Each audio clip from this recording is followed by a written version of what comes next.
What do you do for stress, Dave? I meditate. Because you seem so a lot. calm. When I met you, I thought, this man is calm. He doesn't seem stressed at all. When I first studied meditation, they were talking about going into like the woods and meditating, and I said, you know, that's great, but if you can do that in like the middle of Times Square, then I think you're onto something. Oh, that's right. So, You're from New York City. Yeah. So I would meditate on the subway in New York. You're the calmest New Yorker I've ever met. Isn't that true? That's the true. truth. He is calm. There's one calmer, but. Okay. You know, that is really important because that affects the immune system a lot, obviously, as you talk about from the very scientific aspect of it. But even from like the mind-body aspect, Wayne Dyer points out if you're, actually it was Bernie Siegel, he talked about if you're attacking yourself with your own words, like I'm no good, I'm not worthy, that actually manifests in the body, and the immune system takes that on, and it weakens. And the people that I've worked with that were the most sick, that had the most depleted immune system, were really the hardest on themselves. And that's not something that we're born with. So back to education, you know, we learn that. Yeah, like you had a good question that relates to that, like how do insecurities and fears play out and play a role in your health? A lot. Yeah, insecurities and fears. Yeah, and it doesn't mean to not have fear. Some fear is good. If a bus is coming at you, it's good to get out of the way. Fight or flight, yeah. Yeah. What do you think one of our biggest distractions are, and this is for all three of you? I feel that there's so many distractions. So what do you think is some of our life distractions away from paying attention to our body, mind, and spirit? What are these distractions that we need to know about? Well, there's, like you say, so many if you're looking at it on a cultural level. I think one of the really big distractions that we all sometimes succumb to is we get so busy that we forget to even take a deep breath. And breathing. That's a great one, yeah. I don't think I've breathed since we started the show. We get busy in our lives, and all of our lives have you know, that element of busyness that we're doing, especially in the physical plane, and people trying to make a living and get by, and the economy with the stress that people have of fear of losing their jobs and whatnot. There's a lot of survival distractions that people are facing that is you know, really significant. I mean, I feel really grateful I don't go to work and have to be concerned about a pink slip, you know. I mean, talk about stress physiology. Every time you go to work, you just, so I have the most, you know, compassion for people in that situation. And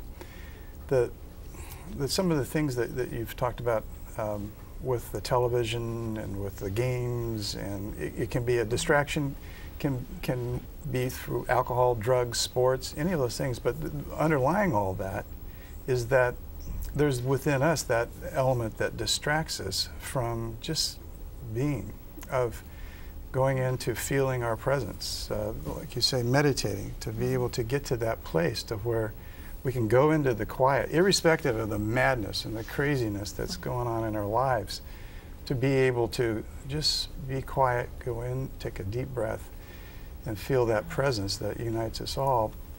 That then is a reminder, and the more we can remember, then the less we're in a state of forgetting. And we're so busy in for the getting that we forget. And if we can remember and take moments, and one thing that will really help, I find helps with me, even in my multiple times in the course of the day where I forget, is taking a nice, deep, full breath. It's like a recalibrating, and it helps you just to get attuned. I think it puts you in the moment. When you're stopping and you take that deep breath, you're now in the now. And in that now, in that second, you can assess very, very quickly if you need to take another deep breath. You know, I like the tool where when you're having what I call stinking thinking, you know, a lot of negative thoughts running through your head, fear about whatever, anxiety, that you flip a switch and turn on a light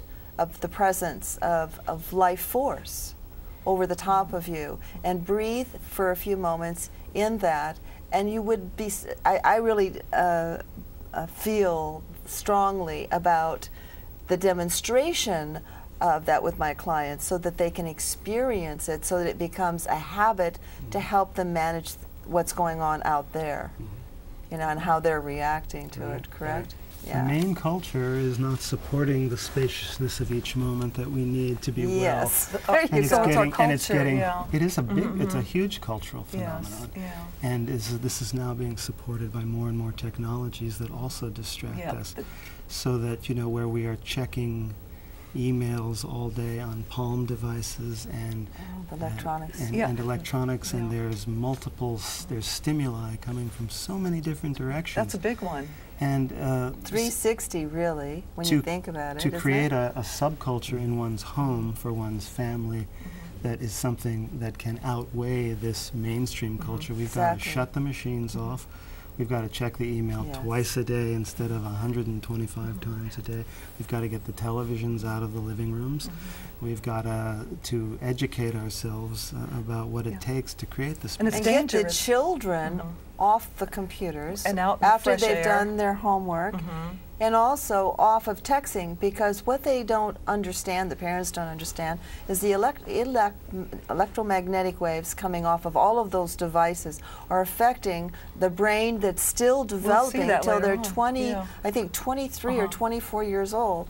And so here's this child that's holding these devices and is on it constantly, and there's where their mind, it's like virtual reality. Well, how are they going to function in the world if they're spending all their time in virtual reality? There are a lot of issues too, because what about all these kids beating up on each other for texting messages, and what about people having accidents in cars because they're on the cell phone or they're distractions. texting? So I mean, it's beyond, it's multi-dimensional on what this is doing to people. It really is. One of you doctors mentioned something about emotions, and I want to just go back there because I had a question, and you said I think it was you, Dr. John. You need to release them, but you don't need to know what they are. I mean, how would a person do that? Because I think that's a big one for health. I think that the willingness to release whatever it is that we're holding on that no longer serves us, that willingness sets in motion. You just say something like, I am willing to, or do you sit and just go into the quiet place and where say, I'm there willing is to that release. willingness to embrace and let go and release. We can get physically constipated, emotionally constipated, mentally constipated. But emotions are energy in motion, and our feelings, you know, change moment to moment. And I think it's really important not to get stuck. You know, it's like sometimes people, it's like you too, you got stuck in the moment and couldn't get out because whatever energy that they may be. Let's say someone is dealing with grieving. All right, it's important to do that. It's really important for the process like you're talking about. So the energy in motion, the emotions can purify and heal by being genuine and authentic with, you know, I'm really feeling sad, you know, in this moment. To embrace that. If one's being angry, then to be aware of that it's almost like watching a movie. You know, I mean, I lose my temper from time to time more than I would like. And I'm kind of at that place, like you were saying, in meditation, where isn't that funny? Here I am standing beside myself, looking at myself, getting all upset. It's so crazy. Why did I do that? You sound like Dr. Chopra now. You know, it's like, there's that awareness, I think, that can be present that allows us to acknowledge what really is real and then to detach from it. Breathing through the emotions, does that help? Like when you're feeling a bad emotion, if you breathe through it, does that help release it? I think it's a conscious choice. You know, like there's a great book that it's such a great teaching with Tuesdays with Morey, where this guy was dying with Lou Gehrig's, and he would sometimes he just would feel so much grief and then depressed and woe is me and self-pity, and then he'd be all upset and angry, and he goes, you know, I can also feel joy and gratitude and love, and I have my family that's here. And it's such a great teaching of how we can just go, you know, I had my cry, I'm ready for some joy or gratitude or whatever else the next moment brings, but not get stuck in the moment where we can't get out. It's present, being in the moment is important, a big one. Not to get stuck. Yeah.